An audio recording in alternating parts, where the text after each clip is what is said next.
Shalom, selamat pagi. Shalom, selamat pagi. Pagi. Selamat pagi Bapak Ibu. Kembali lagi dalam saat teduh pagi, kita berkumpul bersama-sama dalam hadirat Tuhan. Sebelum itu, mari kita berdoa. Tuhan Yesus, Allah yang bertahta dalam kerajaan surga, terima kasih ya Tuhan atas kesempatan yang Kau berikan. Terima kasih atas pagi yang indah ini. Terima kasih Engkau telah memberikan kami kesehatan. Namun terlebih kami berterima kasih kalau boleh pada pagi hari ini kami diberi waktu yang baik untuk memuji dan juga mendengarkan firman-Mu. Mengucap syukur persiapkanlah pikiran hati kami Tuhan di dalam hadirat-Mu. Dan nama Yesus Kristus kami haleluya. Amin. Amin. Saudara-saudara semuanya, mari kita nyanyikan lagu Hidup Ini Adalah Kesempatan.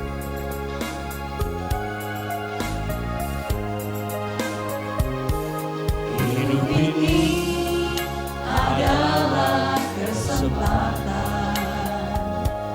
Hidup ini untuk melayani Tuhan. Jangan sia-siakan waktu yang Tuhan beri. Hidup ini harus jadi berkat.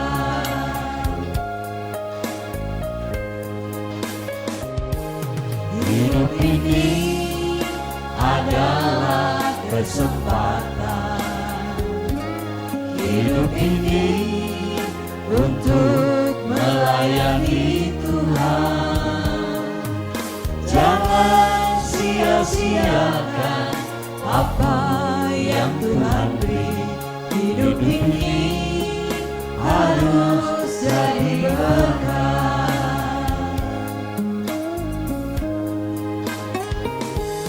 Oh Tuhan, pakailah hidupku selagi aku masih kuat. Bila saatnya nanti ku tak berdaya lagi, hidup ini sudah jadi berat.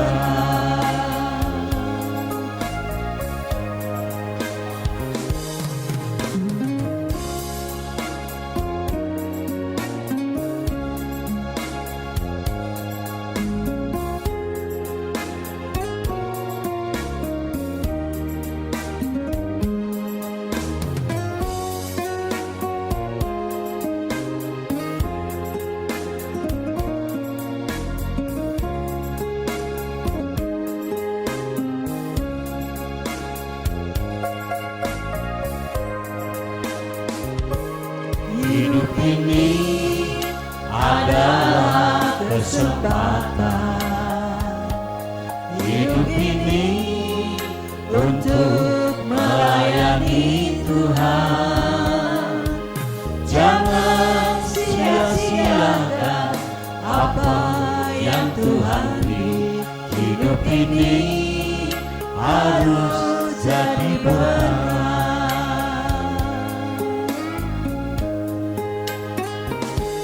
Oh Tuhan, pakailah hidupku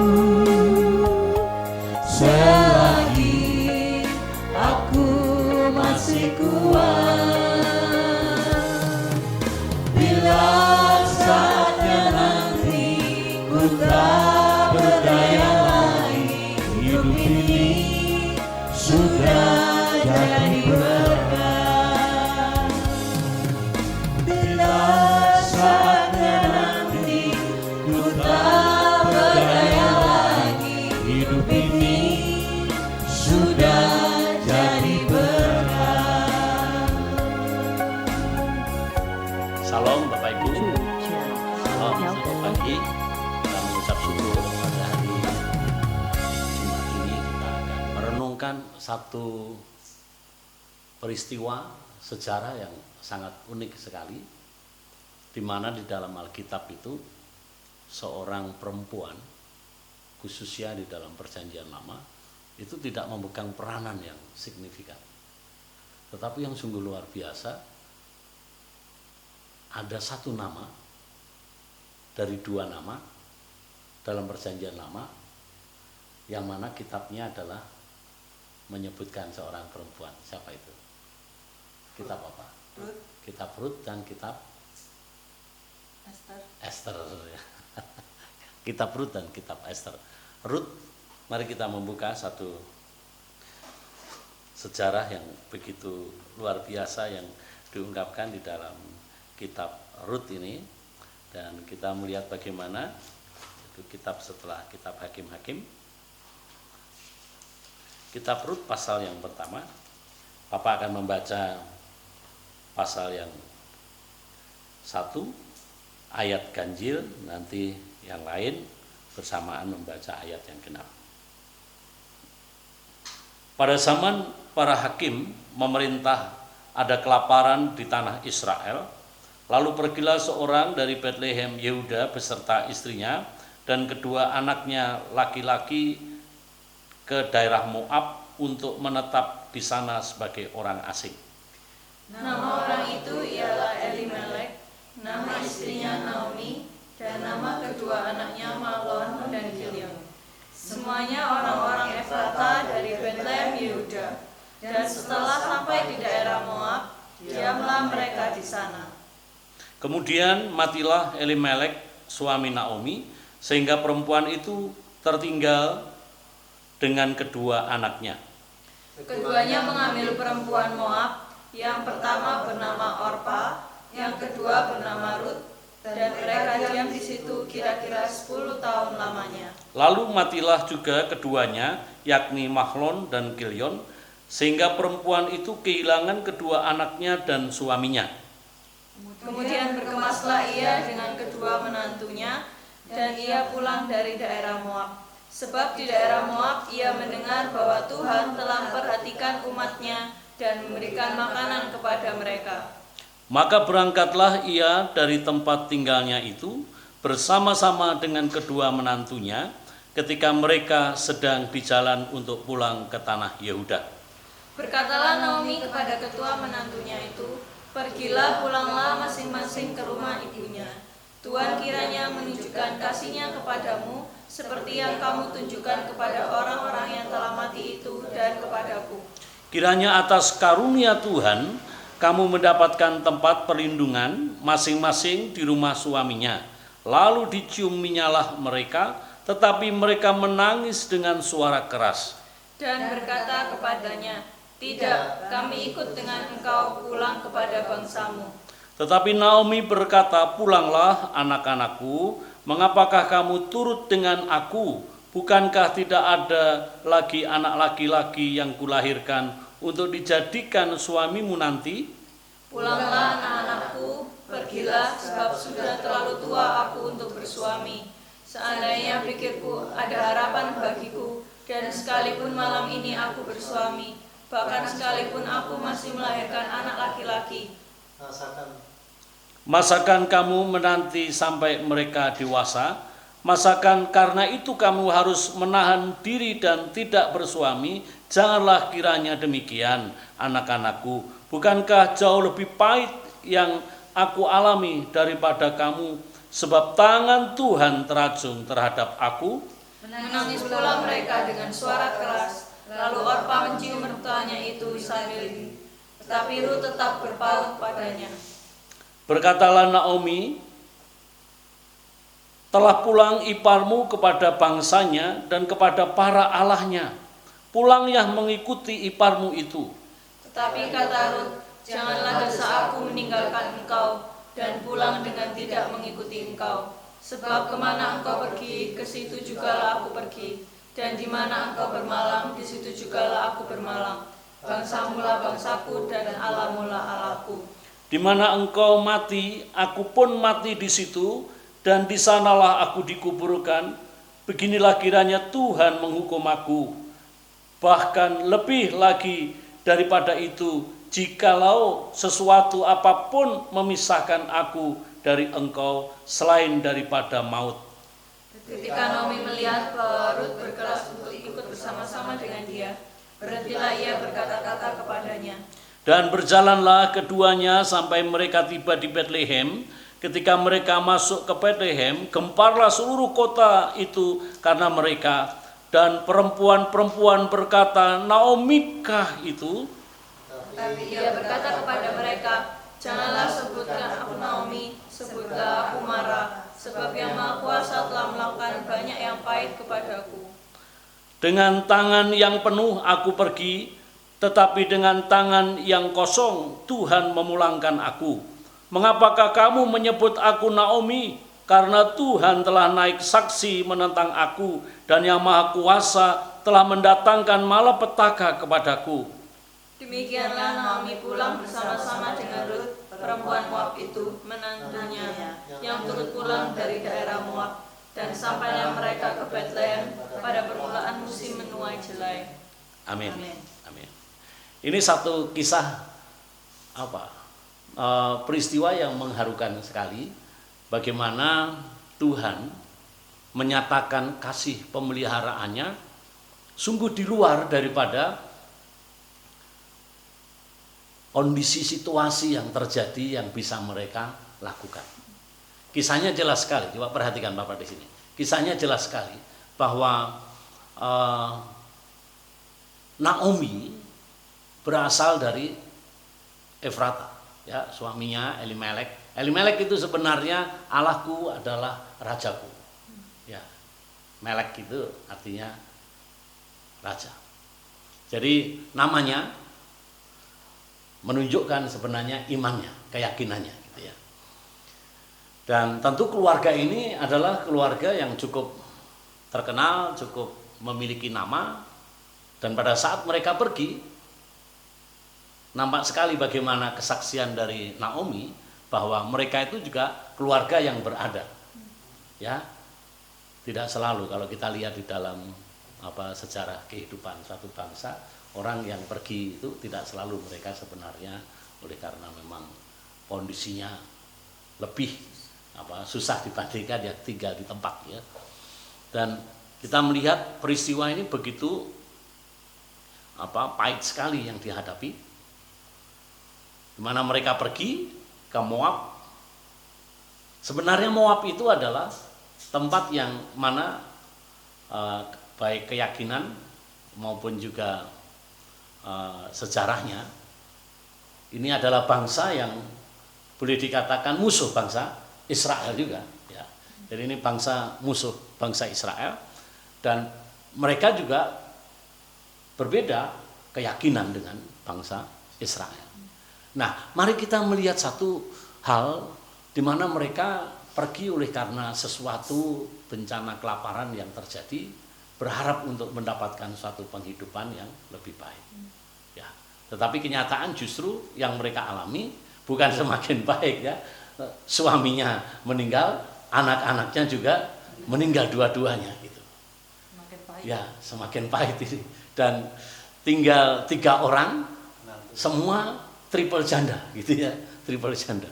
Jadi mereka sebenarnya tidak ada, apalagi Naomi itu orang asing, tinggal di tempat yang asing, tentu sangat sukar bagi dia.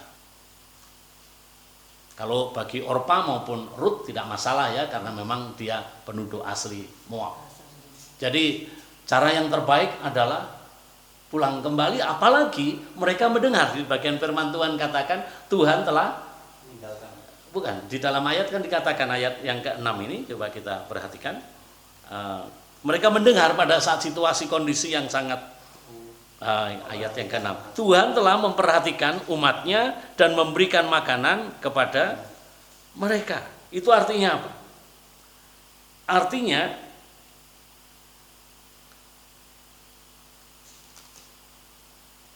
ya betul ya. Tuhan telah perhatikan umatnya dan memberikan makanan kepada mereka. Terus? Maka berangkatlah ia dan tempat tinggalnya itu bersama-sama dengan kedua menantunya ketika mereka sedang di jalan untuk pulang ke tanah muda. Ya, jadi artinya bahwa situasi kondisi yang sebelumnya itu bencana kelaparan terjadi di tanah Efrata, di tanah Yehuda, di kota Bethlehem, di mana Tuhan Yesus dilahirkan di sana, itu rupanya ada berita yang menggembirakan Dan dikatakan di sini adalah Tuhan telah memperhatikan umatnya dan memberikan makanan kepada mereka. Ya, akhirnya jalan yang terbaik adalah ya kembali lagi. Sebenarnya bagi seorang perempuan janda di mana mereka meninggalkan tanah leluhurnya, dalam tradisi bangsa Israel, mereka itu sudah kehilangan hak. Suaminya sudah kehilangan hak. Kalau suaminya tidak tinggal di tempat, maka tidak mendapat bagian tanah waris yang harus dikelola. Satu peristiwa yang sangat menyedihkan karena keluarga ini berangkat di dalam satu penderitaan untuk menghindari bencana kelaparan. Nah, ternyata pada akhirnya justru bukan mendapatkan sesuatu yang diharapkan, sebaliknya mereka mengalami kesedihan dan bencana yang lebih ya. Tapi sekali lagi kita mencoba melihat bagaimana harapan di tengah penderitaan. Ya, harapan di tengah penderitaan itu karena apa? Karena memang Tuhan itu senantiasa beserta dengan umatnya sesungguhnya. Kalau terjadi bencana kelaparan, sesungguhnya bukan berarti Tuhan meninggalkan. Kalau kita perhatikan nama Elimelek itu, Allah adalah rajaku, keyakinan yang melekat di dalam namanya, itu rupanya tidak terjadi atau menghidupi imannya sebagaimana yang melekat di dalam namanya. Sehingga keluarga ini meninggalkan, dia pergi ke Moab. Ya, dan kita tahu endingnya, akhirnya suaminya meninggal, anak-anaknya meninggal, tinggal 3 menantunya ini. Ya, 3 janda. Nah, di dalam kondisi situasi yang sangat pelik sekali, kita melihat di sini apa yang terjadi. Yang terjadi adalah Tuhan memberikan satu pertolongan. Di dalam ayat 6, Tuhan memperhatikan umatnya dan memberikan makanan kepada mereka. Dan rupanya setitik pengharapan ini menumbuhkan satu keyakinan baru dalam diri Naomi terutama ya. Naomi. Tetapi Naomi pun sebenarnya kesulitan. Dia akan menghadapi situasi kondisi yang tidak mudah. Oleh karena dia seorang janda. Ya, orang janda di mana sebenarnya hak tanah yang dimiliki atau dipercayakan dalam tradisi bangsa Israel, bangsa Yahudi, itu sudah ditinggalkan, itu sudah kehilangan, harus dibebaskan. Ya kan? Itu dalam cerita Boas. Selanjutnya kita melihat akan hal itu. Sehingga kalau Naomi seorang janda yang tidak ada harapan untuk kembali lagi diikuti oleh para janda. Ini betul-betul orang susah mengikuti orang susah gitu ya. Jadi memang kita melihat sehingga kalau kita perhatikan secara halus Naomi menolak para menantunya untuk mengikuti, kita bisa mengerti. Karena manusia tidak akan mungkin bisa menanggung, dirinya saja susah, harus diikuti oleh orang-orang yang susah gitu ya. Biasanya orang susah itu mencari pertolongan kepada mereka yang katakanlah tidak susah. Yang orang miskin minta pertolongan orang kaya. Nah, dari situasi kondisi kasih pemeliharaan Tuhan terjadi, di mana kita tahu bahwa bangsa Israel itu telah dipulihkan dalam arti ada pengharapan yang baru. Pribadi-pribadi yang sebenarnya tidak memiliki kemampuan sama sekali, kita melihat bagaimana sesungguhnya Tuhan menolong akan hal itu. Sebenarnya yang paling sulit ya, memahami di dalam kehidupan, itu di tengah-tengah bencana di dalam sejarah kehidupan manusia, itu bukan situasi peristiwa yang terjadi. Tetapi kalau tidak ada teman yang menemani. Ya, ini sebenarnya suatu pertanda bahwa Tuhan Yesus itu adalah Immanuel. Ya, Immanuel. Kan ada juga pepatah katakan ya, ada uang abang sayang, tidak ada uang abang ditendang. Jadi begitulah. Jadi the best friend is the friend indeed kan begitu. Teman yang terbaik adalah teman yang memang pada saat situasi kondisi susah, mereka tetap hadir. Ya, Jadi kasih pemeliharaan Tuhan untuk hadir memberi kekuatan, keteguhan kepada si janda Naomi ini sungguh luar biasa. Sungguh luar biasa. Nah, Naomi, meskipun Naomi itu namanya adalah keindahan, akhirnya dia mengubah sendiri namanya jadi Mara, jadi pahit. Sudah namanya situasi kondisinya pahit, ya kan? Dia melihat pun di dalam situasi kondisi yang pahit itu. Jadi double secara psikologis kejiwaan dia hatinya pasti pedih sekali ya. Kita bisa memahami, bisa mengerti. Rupanya sepertinya yang kesusahan itu yang dirasakan penuh adalah Naomi. Padahal sebenarnya Ruth pun juga mengalami hal yang sama gitu. Sepertinya yang susah, ya kan? Sepertinya yang lebih susah adalah Naomi. Padahal Ruth ini suaminya juga meninggal juga. Ya, kita melihat di tengah-tengah situasi kondisi, Tuhan itu seringkali mengingatkan kita melalui orang-orang yang sesungguhnya belum mengenal Tuhan. Ya, orang yang sebenarnya mereka belum mengenal, tetapi melalui satu interaksi, ya, keakraban mungkin antara mertua sama menantunya ini, ada satu benih iman yang mungkin dilakukan atau dinyatakan melalui keluarga Naomi, sehingga Ruth belajar di sana. Ya. Tapi satu sisi kita melihat di sini bahwa ada satu sikap yang memang Tuhan tumbuhkan di dalam hati Ruth. Ya. Sehingga Ruth ini betul-betul menunjukkan satu kesetiaan yang begitu besar. Dia katakan apa? Ya, kemanapun engkau pergi, ya. Bahkan katakanlah mati hidup dia itu untuk menemani Naomi. Tidak hanya tempat yang dia setia kemanapun dia pergi, tetapi apa? Bangsamu adalah bangsaku, Allahmu adalah Allahku. Ini luar biasa sekali. Itu betul-betul Tuhan menanamkan iman yang begitu kuat sehingga peristiwa yang terjadi itu dilihat di dalam sisi yang berbeda. Harusnya Naomi tidak seperti itu, tetapi inilah Tuhan yang berdaulat di dalam kasih anugerah Tuhan yang begitu hebat. Ya, rancangan Tuhan itu ternyata tidak bisa digagalkan. Kita tahu bahwa Ruth ini adalah nenek atau buyut dari Raja Daud, ya kan? Ruth menikah dengan Boaz. Boaz punya Ruth punya anak Obed punya anak Isai punya anak Daud. Dan ini dicatat di dalam sejarah Alkitab.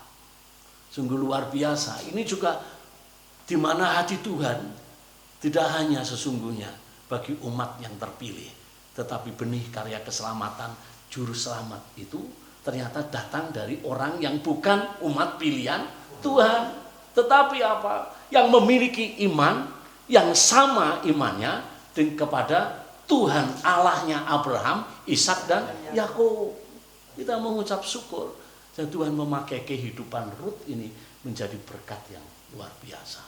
Oleh karena itu kita belajar, kita serahkan ke dalam tangan pengasihan Tuhan. Rancangan Tuhan itu adalah rancangan damai sejahtera. Kesulitan, tantangan dan hambatan, kita harus melihat bahwa Tuhan tangan kasih pemeliharaannya itu tidak pernah berkesudahan. Dan Tuhan selalu hadir di dalam situasi kondisi yang sulit. Lewat siapa? Bisa lewat keluarga, bisa lewat saudara, bisa lewat teman, dengan cara-cara yang luar biasa. Dan tidak harus juga orang percaya, bisa jadi orang yang tidak kita kenal. Tetapi yang jelas Ruth juga memakai, atau peristiwa ini Tuhan memakai Ruth yang adalah anggota keluarga dari Elimelek. Kita mengucap syukur, cara Tuhan begitu dahsyat, sungguh luar biasa. Kita bangga memiliki Allah yang terus perhatian, yang hatinya sungguh tertuju kepada mereka yang mengalami penderitaan. Untuk saudara secara khusus yang saat-saat seperti ini sedang menghadapi pergumulan, mari kita serahkan ke dalam tangan pengasihan Tuhan. Mari kita akan bersatu hati duduk kepala untuk kita bersama-sama berdoa di hadapan Tuhan. Allah Bapa yang kami sembah dalam Tuhan Yesus Kristus, terima kasih Bapa. Pagi yang indah ini kembali Engkau memberkati kami semuanya dengan kebenaran firman Tuhan. Satu rahasia baru yang dibukakan ya Bapa. Kami boleh melihat bagaimana pemeliharaan Tuhan yang begitu luar biasa kepada setiap anak-anak-Mu yang memiliki iman yang benar kepada Tuhan. Meskipun Tuhan kami boleh melihat seperti Naomi dan Ruth, mereka seorang yang mendapati kesulitan luar biasa, tetapi Tuhan pertolongan demi pertolongan Tuhan nyatakan, dan kami percaya bahwa ini adalah bagian rancangan Tuhan, di mana mereka semua adalah menjadi bagian memberikan keturunan bagi Yesus yang nantinya lewat Raja Daud. Bapa, terima kasih ya Tuhan Yesus. Biarlah pada pagi hari ini kami boleh diteguhkan, dikuatkan kembali, sehingga apapun pergumulan, permasalahan, sepahit apapun Tuhan, biarlah kami tetap memandang kepada Engkau. Amin. Kami tetap yakin, kami tetap percaya bahwa cara-cara Tuhan seringkali di luar daripada pikiran kami, seringkali tidak pernah kami pikirkan sebelumnya, tetapi Tuhan terus bekerja, Tuhan terus melakukan, bahkan Immanuel, Tuhan beserta kami. Amin. Dan Bapa, kami tidak pernah merasa sendiri. Mungkin suatu saat kami terpisah satu dengan yang lain, tapi biarlah kami tetap memegang akan firman-Mu, bahwa Tuhan senantiasa beserta kami, Tuhan senantiasa menyertai kami, memelihara kami, bahkan Tuhan senantiasa memberikan hati kami untuk terus bersyukur karena kami memiliki Allah yang luar biasa. Terima kasih Bapa, biarlah saat teduh pagi hari ini mendasari kami untuk kami boleh melangkahkan kami sepanjang hari ini dengan penuh keyakinan, penuh penyerahan, dan penuh pandangan kami kepada Tuhan. Setiap rahasia-rahasia yang Kau terus kerjakan ya Bapa, biarlah menjadi harapan kami, menjadi kerinduan kami, sehingga Tuhan kami melakukan aktivitas kami, melakukan pelayanan kami, melakukan apapun yang kami kerjakan, boleh kami kerjakan, kami lakukan, karena Tuhan yang terlebih dahulu menolong dan membimbing kami. Terima kasih Bapa, berkati Bapak yang sudah menjelaskan kepada kami rahasia firman-Mu, dan berkati juga anak-anak Marcella, Mbak Erin dan Vincentia Tuhan, dan hamba-Mu sendiri, supaya kami juga terus bersyukur kepada Tuhan, terus melakukan apa yang Tuhan rindu kerjakan dalam kehidupan kami, dalam pelayanan kami, dalam aktivitas kami. Terpujilah nama-Mu ya Bapa. Sekali lagi kami bersyukur karena kami boleh diteguhkan dan dikuatkan dengan kebenaran firman Tuhan. Dalam nama Tuhan Yesus Kristus kami sudah berdoa dan mengucap syukur. Haleluya. Amin. Selamat Selamat pagi, berkati. Nanti saya